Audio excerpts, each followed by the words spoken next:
여러분, 믿기 힘든 일이 벌어졌습니다. 지난 1월 26일 트럼프 대통령이 한국에 25% 관세 폭탄을 선언했었죠. 자동차, 반도체, 철강 전부 다 때리겠다고요. 미국 언론들은 일제히 보도했습니다. 한국 경제 끝났다고요. 그런데요. 딱 하루 뒤에 무슨 일이 벌어졌는지 아십니까? 트럼프가 직접 카메라 앞에 서서 이렇게 말했습니다. 한국과 해결책을 마련하겠다. 24시간 만에 백기를 든 겁니다. 75년 미국 역사상 이런 일은 처음이었습니다. 이 장면에서 제가 가장 충격받았던 부분은요. 백악관 출입기자 18년차 BBC 특파원이 생방송 중에 이렇게 말한 겁니다. 저는 수많은 나라를 취재했습니다. 하지만 미국 앞에서 24시간 만에 판을 뒤집은 나라는 처음 봅니다. 도대체 한국이 뭘 가지고 있길래 미국이 무릎을 꿇었을까요? 그 충격적인 24시간의 전말 지금 바로 들어보시겠습니다. 시작에 앞서 좋아요와 구독 눌러주시면 한국의 더 많은 이야기를 소개하는 데에 큰 힘이 됩니다. 안녕하세요. 저는 앨런 크로포드라고 합니다. 영국 방송사 워싱턴 특파원으로 18년째 백악관을 출입하고 있는 기자입니다. 그날 새벽 저는 잠에서 깨어났습니다. 휴대폰 알림이 미친 듯이 울려댔거든요. 화면을 확인하는 순간 눈이 번쩍 뜨이더군요. 트럼프 대통령이 한국에 25% 관세를 선언했다는 속보였습니다. 저는 곧바로 옷을 챙겨 입고 백악관으로 향했습니다. 새벽 거리는 텅 비어 있었지만 제 머릿속은 복잡하게 돌아가고 있었지요. 자동차, 반도체, 철강, 의약품까지.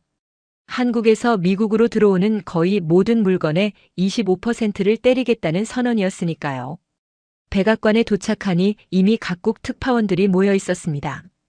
모두들 흥분한 표정이더군요. 어떤 기자는 노트북을 펼쳐놓고 기사를 쓰고 있었고 또 다른 기자는 본사와 통화하느라 목소리를 높이고 있었습니다. 브리핑룸 전체가 긴장감으로 가득 차 있었던 거예요. 저도 카메라 앞에 섰습니다.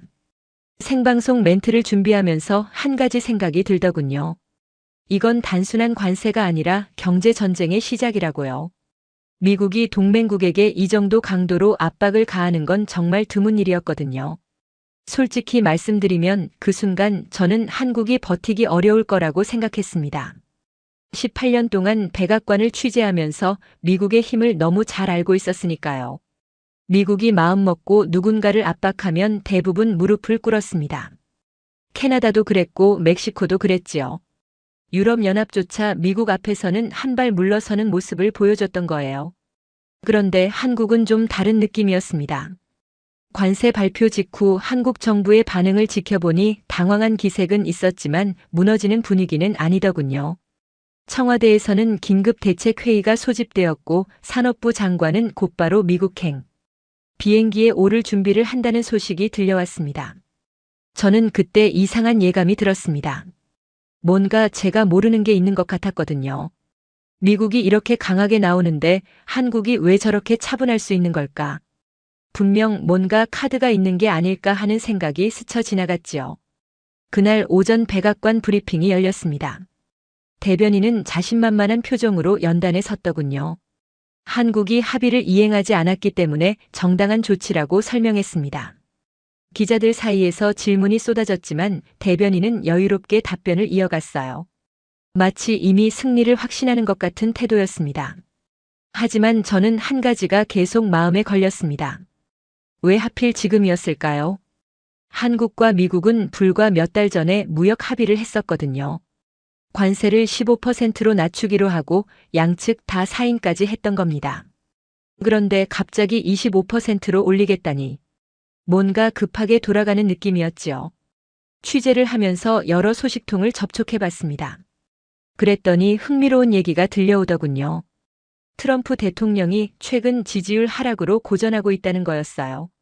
국내 정치가 어려워지니까 외부로 시선을 돌리려는 게 아니냐는 분석이었습니다. 한국을 본보기로 삼아서 협상의 달인이라는 이미지를 되찾으려 한다는 거지요. 저는 그날 밤 숙소로 돌아오면서 생각했습니다. 과연 한국이 어떻게 대응할까? 미국의 요구대로 고개를 숙일 것인가? 아니면 맞서 싸울 것인가? 18년 경력의 기자로서 솔직한 예측을 하자면 저는 한국이 결국 협상 테이블에 앉을 거라고 봤습니다. 그런데요. 제가 완전히 틀렸던 겁니다. 다음 날부터 믿기 어려운 일들이 벌어지기 시작했거든요. 한국을 압박하려던 미국이 오히려 궁지에 몰리는 상황이 펼쳐진 겁니다. 그날 오후 백악관 분위기는 완전히 축제 같았습니다. 복도를 지나가는 관료들 표정이 하나같이 밝더군요. 마치 이미 전쟁에서 이긴 것처럼 보였지요. 저는 브리핑룸 한쪽에 자리를 잡고 주변을 살폈습니다. 동료 기자들 사이에서도 비슷한 이야기가 오가고 있었어요. 한국이 버틸 수 있겠느냐는 거였습니다. 점심 무렵 백악관 고위 관계자와 짧게 이야기를 나눌 기회가 있었습니다. 그는 커피를 마시면서 아주 여유로운 표정을 짓더군요. 한국은 수출로 먹고 사는 나라라서 미국 시장을 잃으면 치명타라고 했습니다. 길어야 일주일이면 협상 테이블에 나올 거라는 예측이었지요. 저도 그 말이 틀리지 않다고 생각했던 게 사실입니다. 그때까지만 해도 미국 안에서는 낙관론이 지배적이었습니다. 언론들도 마찬가지였어요. 한국 경제가 받을 타격을 분석하는 기사들이 쏟아졌고 어떤 매체는 한국 자동차 업계가 최대 5조 원 손실을 볼 거라는 전망을 내놓기도 했습니다. 수치들이 구체적으로 나오니까 한국이 정말 공경에 처한 것처럼 느껴지더군요. 저는 한국 측 반응을 취재하기 위해 여러 경로로 접촉을 시도했습니다. 주미 한국 대사관에도 연락을 넣었지만 공식적인 답변만 돌아왔지요. 정부 차원의 대응을 준비 중이라는 짧은 문장이 전부였습니다. 속내를 알 수가 없었어요. 다만 한 가지 눈에 띄는 점이 있었습니다. 한국 쪽에서 당황하거나 급하게 움직이는 기색이 별로 없더라는 거였지요. 그 무렵 저는 미국 무역대표부 출신 전문가를 만났습니다. 그는 한국이 상당히 까다로운 상대라고 말하더군요. 과거에도 협상 테이블에서 물러서지 않고 끝까지 버틴 적이 여러 번 있었다고요. 하지만 이번에는 상황이 다르다고 덧붙였습니다. 25%라는 숫자가 너무 크기 때문에 한국으로서는 선택지가 없을 거라는 분석이었지요. 저녁이 되자 백악관에서 추가 브리핑이 열렸습니다. 대변인은 다시 한번 미국의 입장을 강조했어요. 무역협정은 반드시 지켜져야 하고 한국이 약속을 이행하지 않았기 때문에 불가피한 조치라는 내용이었습니다. 질문을 받는 내내 대변인 얼굴에는 미소가 떠나지 않았지요. 그 모습을 보면서 저는 미국이 정말 자신 있구나 하고 느꼈던 기억이 납니다. 브리핑이 끝나고 동료 기자들과 이야기를 나눴습니다. 프랑스 특파원은 한국이 결국 굴복할 거라고 했고 일본 기자는 과거 사례를 들먹이며 비슷한 전망을 내놓았지요. 모두가 한 목소리였습니다. 미국을 상대로 버틴 나라가 어디 있느냐는 거였어요. 저 역시 그 흐름에서 크게 벗어나지 않았습니다. 그런데 그날 밤 숙소로 돌아오는 길에 이상한 소식이 들려왔습니다. 뉴욕 증시에서 일부 기술주가 흔들리고 있다는 거였지요. 처음에는 대수롭지 않게 생각했습니다. 시장이 관세 뉴스에 민감하게 반응하는 건 늘 있는 일이니까요. 하지만 흔들리는 종목들을 자세히 보니까 좀 이상했어요. 한국 기업이 아니라 미국 기업들이었던 겁니다. 엔비디아, 애플, 구글 같은 거대 기술 기업 주가가 미세하게 떨어지고 있었습니다. 왜 그런지 이유를 알 수 없었지요. 한국의 관세를 때리는데 왜 미국 기업들이 영향을 받는 걸까? 그때는 그냥 일시적인 현상이겠거니 했습니다. 하지만 그게 시작이었던 거예요. 제가 전혀 예상하지 못했던 방향으로 사태가 흘러가고 있었던 겁니다. 그날 밤 저는 노트북을 펼치고 취재 노트를 정리했습니다. 미국의 자신감, 한국의 침묵, 그리고 증시의 미세한 변화. 이 세 가지가 어떻게 연결되는지 아직은 알 수 없었지요. 다만 기자로서 직감이 뭔가 이상하다고 속삭이고 있었습니다. 18년 동안 백악관을 취재하면서 길러진 감각이었지요. 뭔가 놓치고 있는 게 있다는 느낌이 계속 들었습니다. 잠자리에 들기 전에 한국 관련 자료를 좀 더 찾아봤습니다. 한국 경제 구조, 주요 수출 품목, 미국과의 교역 규모 같은 것들이요. 그러다가 한 가지 흥미로운 통계를 발견했습니다. 한국이 반도체 분야에서 세계 시장의 상당 부분을 차지하고 있다는 내용이었지요. 그때는 그게 이번 사태와 어떤 관련이 있는지 미처 연결시키지 못했습니다. 하지만 그 숫자가 나중에 모든 것을 뒤바꿔 놓을 줄은 정말 몰랐던 거예요. 다음 날 아침 저는 평소처럼 백악관으로 출근했습니다. 그런데 브리핑룸 분위기가 전날과 확연히 달랐어요. 관료들 표정이 어딘가 굳어 있었고 복도에서 오가는 대화 소리도 한결 낮아진 느낌이었지요. 무슨 일인가 싶어서 동료 기자에게 물어봤더니 그도 정확한 상황은 모르겠다고 했습니다. 그날 오전 중으로 이상한 소식들이 하나둘씩 들려오기 시작했습니다. 실리콘밸리 쪽에서 난리가 났다는 거였지요. 처음에는 무슨 말인지 잘 이해가 안 됐습니다. 한국의 관세를 때리는데 왜 실리콘밸리가 문제가 되는 건지 연결고리를 찾을 수 없었거든요. 점심 무렵 좀 더 구체적인 정보가 들어왔습니다. 미국의 대형 기술기업 최고 경영자들이 백악관에 항해 전화를 쏟아붓고 있다는 거였어요. 엔비디아, 애플, 구글 같은 거대 기업들이 한 목소리로 불만을 터뜨리고 있다는 소식이었지요. 도대체 무슨 일이 벌어지고 있는 건지 감이 잡히지 않았습니다. 저는 급히 취재에 나섰습니다.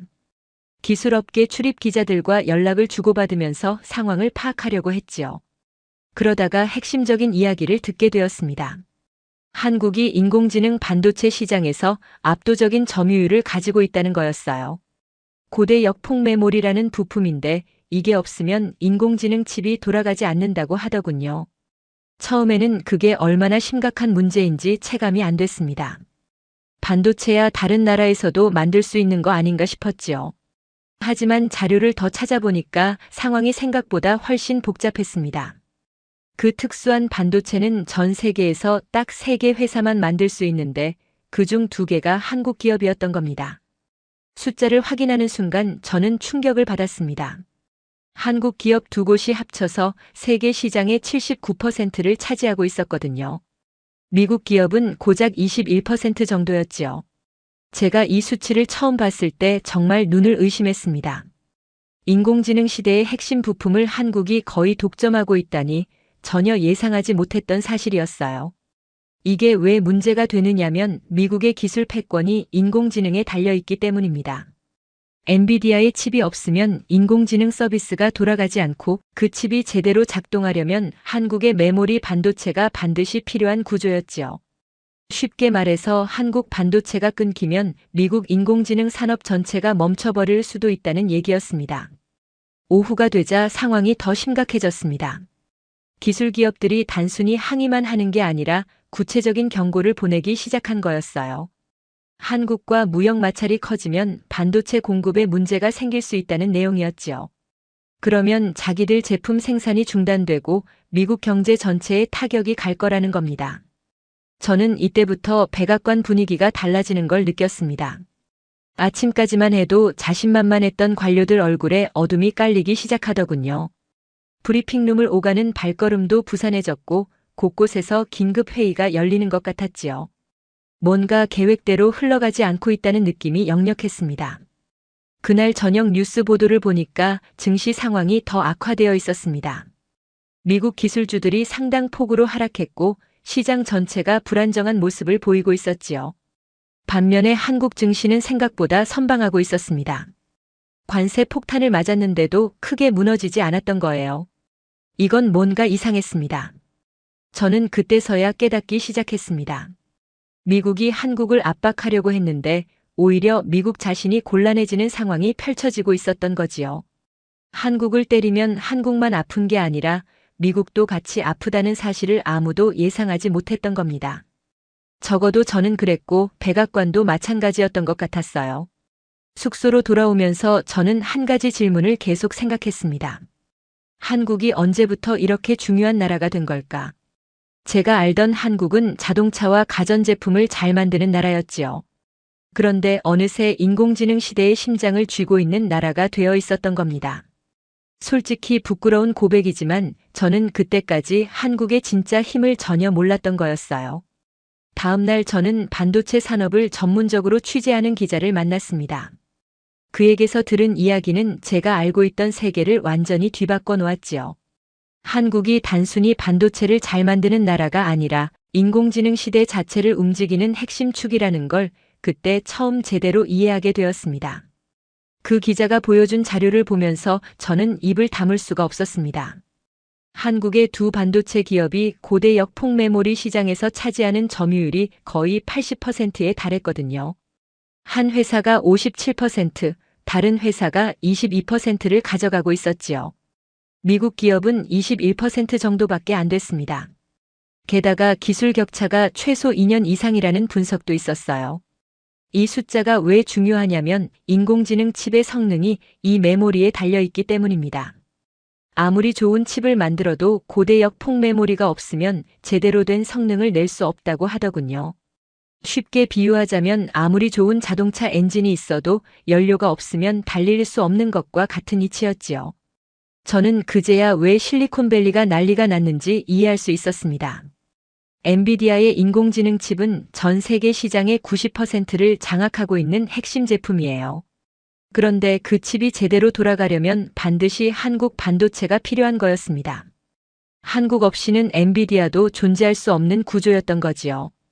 기자는 좀 더 충격적인 이야기를 들려줬습니다. 한국 기업들은 이미 차세대 제품 양산 체제까지 갖추고 있다고 했어요. 미국 기업이 따라잡으려면 최소 몇 년은 더 걸릴 거라는 전망이었지요.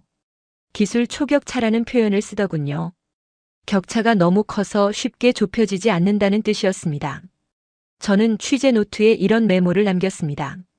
미국이 인공지능 패권을 쥐고 있다고 하지만 그 패권의 심장은 한국이 들고 있다고요.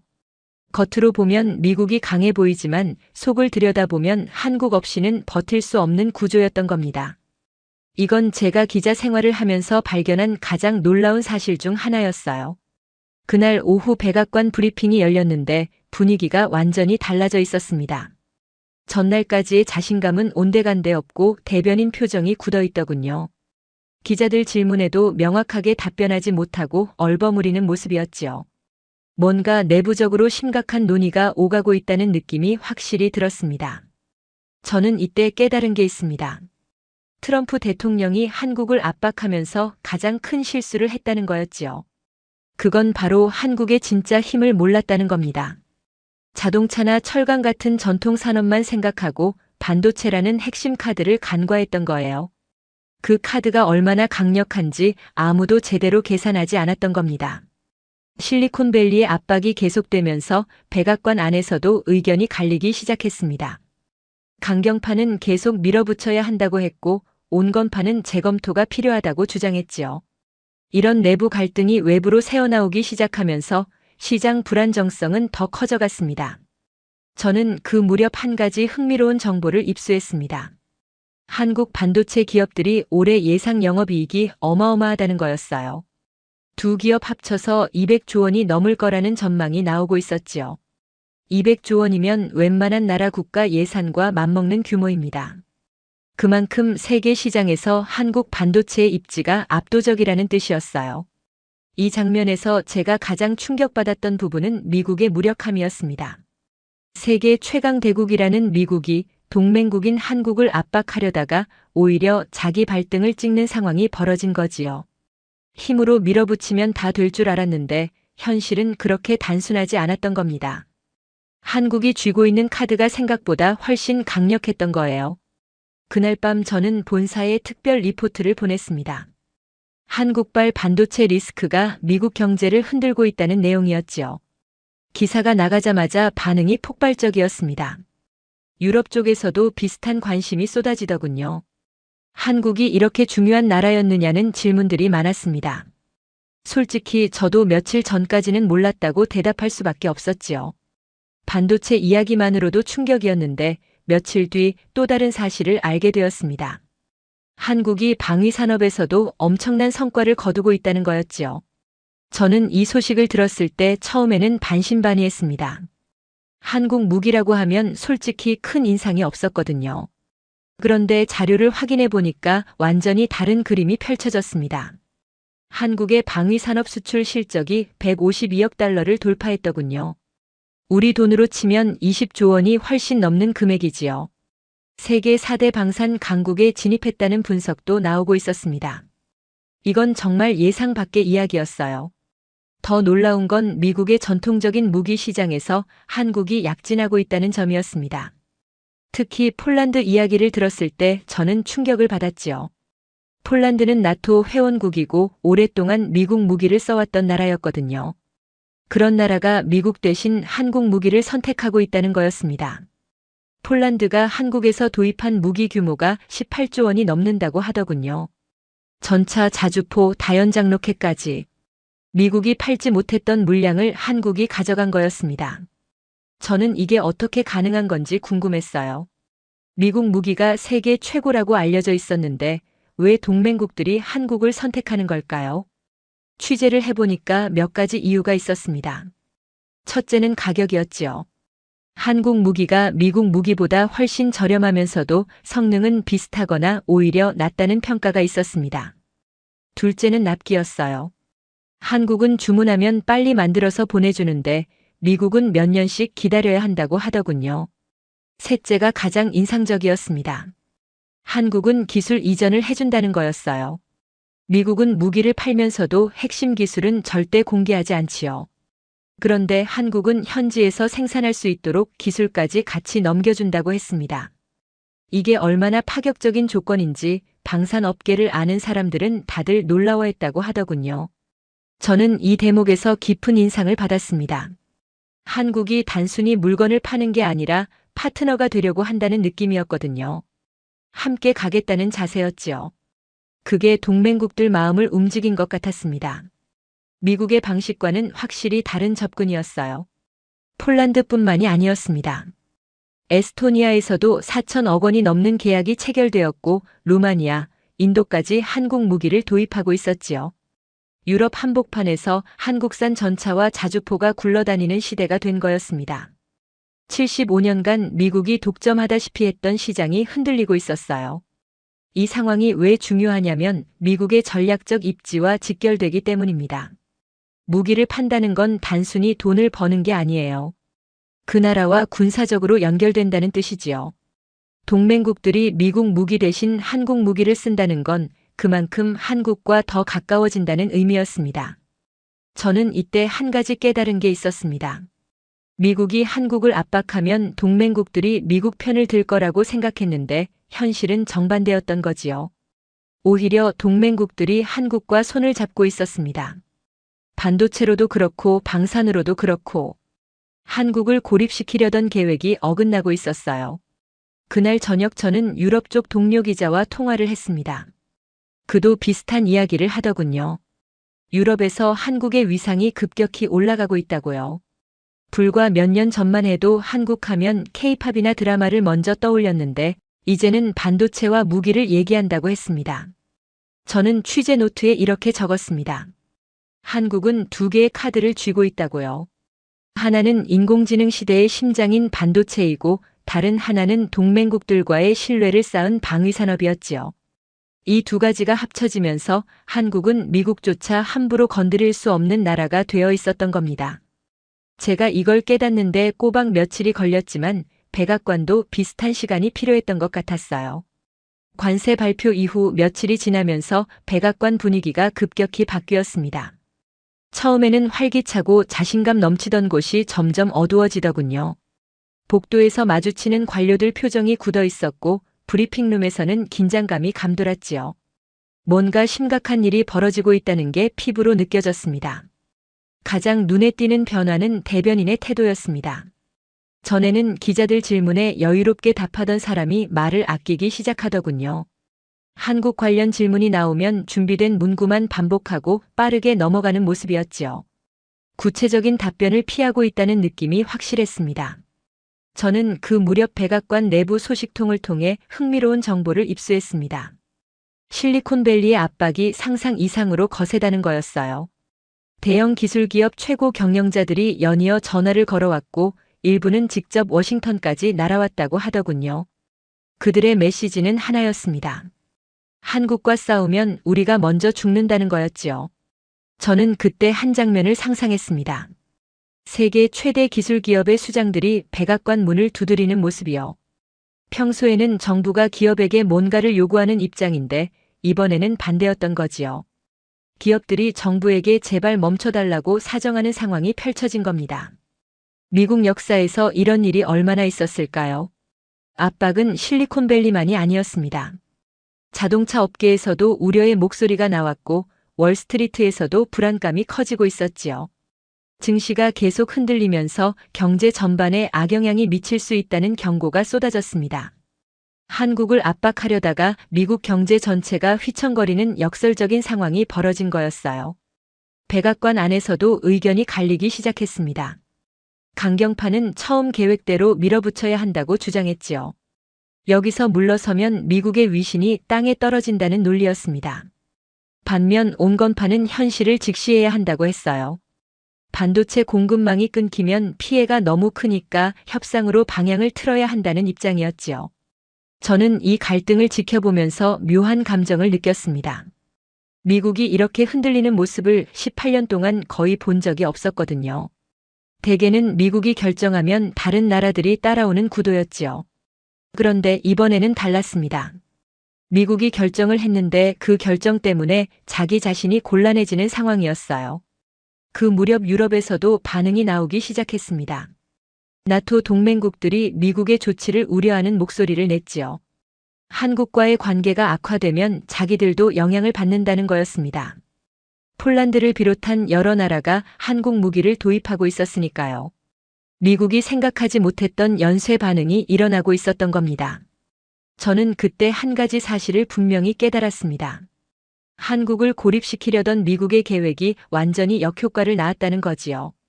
한국은 고립되지 않았고 오히려 미국이 고립되는 모양새가 되어버렸습니다. 동맹국들은 한국 편이었고 미국 기업들도 한국이 필요했으니까요. 브리핑룸에서 저는 대변인에게 직접 질문을 던졌습니다. 실리콘밸리의 우려에 대해 백악관은 어떤 입장이냐고요. 대변인은 잠시 머뭇거리더니 협의 중이라는 말만 반복했지요. 그 순간 저는 확신했습니다. 백악관이 출구 전략을 찾고 있다는 걸요. 더 이상 밀어붙일 수 없는 상황이라는 걸 그들도 알고 있었던 겁니다. 그날 밤 저는 숙소에서 생각에 잠겼습니다. 한국이라는 나라가 정말 대단하다는 생각이 들더군요. 미국의 압박 앞에서 무너지지 않았을 뿐 아니라 오히려 미국을 궁지에 몰아넣었으니까요. 그것도 싸우지 않고 가지고 있는 힘만으로요. 반도체와 방위산업이라는 두 개의 무기가 얼마나 강력한지 저는 그제야 제대로 이해할 수 있었습니다. 다음 날이 되면 무슨 일이 벌어질지 예감이 됐습니다. 백악관이 어떤 결정을 내릴지, 트럼프 대통령이 어떤 말을 할지, 모든 게 한 방향을 가리키고 있었지요. 미국이 물러서는 방향이요. 저는 그 순간을 놓치지 않으려고 마음을 다잡았습니다. 그날 아침 백악관 브리핑룸에 도착했을 때 분위기가 평소와 확연히 달랐습니다. 기자들 숫자가 평소의 2배는 되어 보였고 카메라도 훨씬 많았지요. 모두가 뭔가 큰 발표가 있을 거라고 예감하는 눈치였습니다. 오전 중으로 트럼프 대통령이 직접 발언할 예정이라는 소식이 들렸습니다. 관세 정책에 대한 추가 입장을 밝힐 거라고 하더군요. 저는 자리를 잡고 노트와 펜을 준비했습니다. 18년간 기자 생활을 했지만 그날만큼 긴장되는 순간도 드물었어요. 대통령이 브리핑룸에 들어서는 순간 플래시가 터지고 카메라 셔터 소리가 쏟아졌습니다. 트럼프 대통령의 표정을 유심히 살폈는데 며칠 전에 자신만만함은 찾아볼 수 없었지요.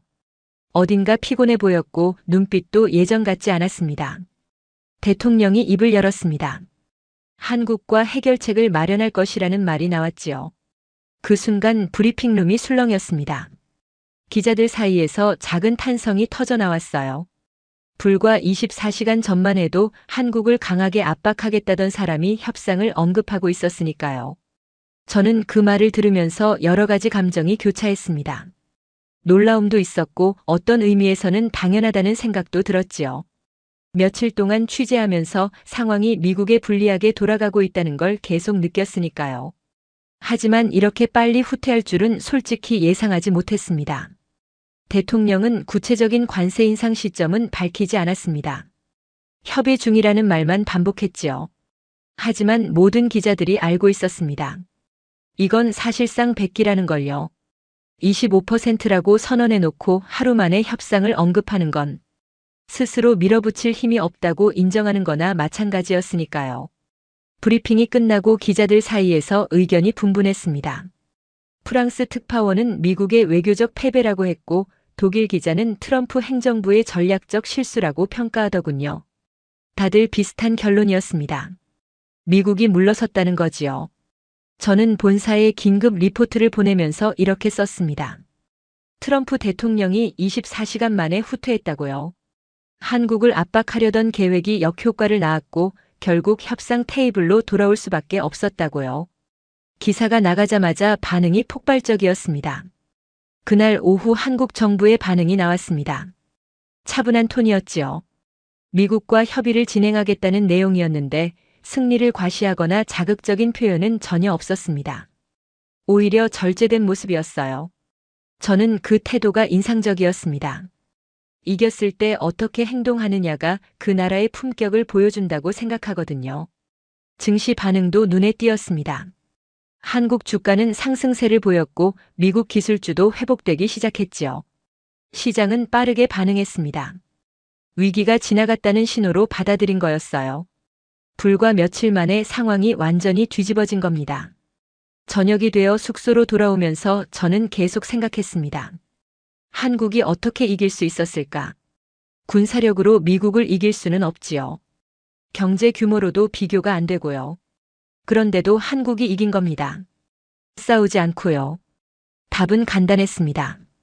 한국은 미국이 필요로 하는 걸 가지고 있었지요. 반도체라는 인공지능 시대의 핵심 부품을요. 그리고 동맹국들의 신뢰라는 무형의 자산까지요. 이 두 가지가 합쳐지면서 미국조차 함부로 건드릴 수 없는 존재가 된 거였습니다. 저는 그날 밤 오랫동안 잠들지 못했습니다.